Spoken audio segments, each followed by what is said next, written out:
Living from the heart means your being is manifesting. The heart never loses track of the meaning of that which is. The heart itself is that is-ness. The first step is to be with the body. When your mind and body are together, the heart contributes its presence.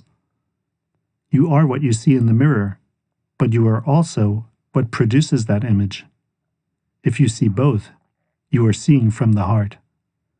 The heart always sees in totality, not in separation. The mind is fragmented, but the heart is unified. Living from the heart means living in unity. Full participation brings you to the heart.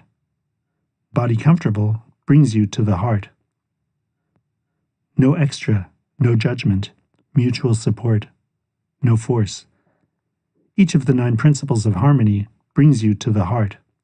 The 9 principles are the emanation of the heart.